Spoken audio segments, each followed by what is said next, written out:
Donc du coup, là on va vous faire une présentation du travail du collectif À l'assaut du ciel, pour ceux qui ne connaissent pas et pour ceux qui connaissent, parce que c'est intéressant aussi, parce que vous ne savez pas forcément comment ça marche, etc. Donc de la même manière, le camarade il va présenter un peu plus rapidement le truc, les objectifs du collectif, à quoi il sert, rapidement. Et après pareil, on discute tranquillement, pour poser les questions que vous avez à poser. Ouais.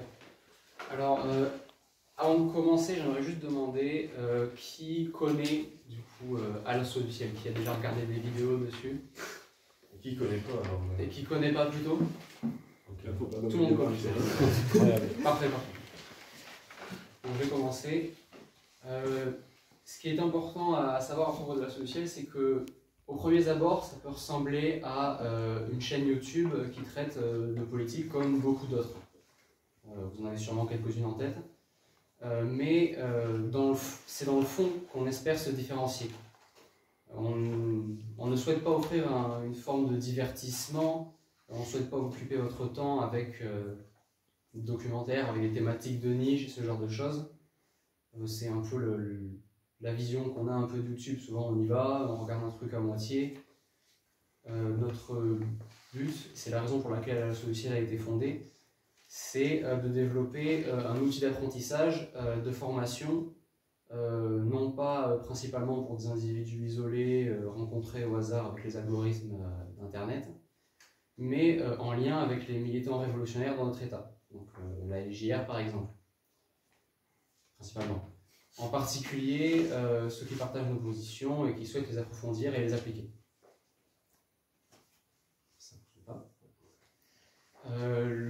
Notre collectif, donc, qui est marxiste, de production de films et documentaires, il est donc orienté vers vous. Chaque vidéo étant écrite, confectionnée et montée dans le but d'être visionnée au sein de vos cellules. Que les sujets soient traités, soient explorés, débattus, dans l'espoir de motiver à la fois la vie démocratique au sein de votre organisation, mais aussi son développement idéologique et intellectuel. Lorsqu'on se rebelle contre le vieux monde, on a toujours raison. Mais c'est bien en comprenant pourquoi nous avons raison, pourquoi cette nécessité de se lever et taper du poing se fait sentir et que l'on devient capable de se forger dans le fer révolutionnaire, d'agir en conséquence et avec efficacité sur le monde qui nous entoure. D'établir une ligne claire sur les questions de notre époque, dessinant ainsi l'horizon que nous cherchons à atteindre, le grand plan général pour l'avenir. C'est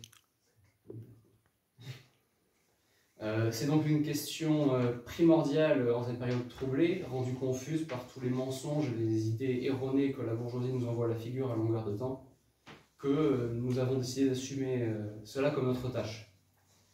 En substance, nous ne faisons que répéter les mots de Vladimir Lénine, révolutionnaire bolchevique et premier dirigeant de l'URSS, première expérience socialiste durable de l'histoire humaine.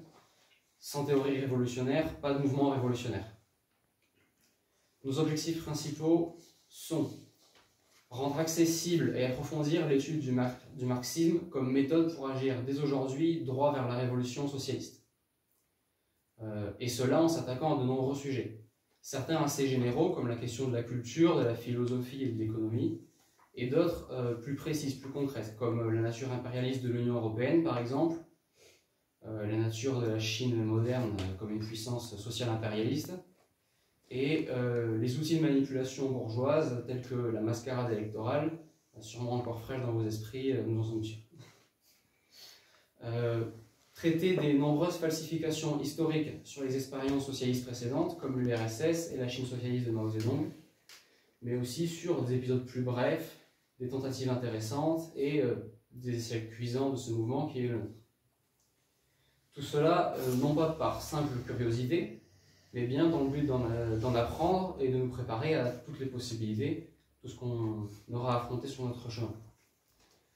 Et pour finir, plus concrètement, d'enrichir votre pratique, à vous, d'une compréhension, si ce n'est nouvelle, au moins plus complète, du travail phénoménal et exemplaire que vous menez déjà, vous donner l'opportunité, ainsi armé idéologiquement, d'innover plus encore et atteindre des hauteurs jamais vues. D'où le nom. À l'assaut du ciel s'emploie donc à fournir des supports de compréhension aux militants révolutionnaires de notre pays, chose très importante dans la période de dispersion idéologique que nous connaissons aujourd'hui. C'est la conclusion.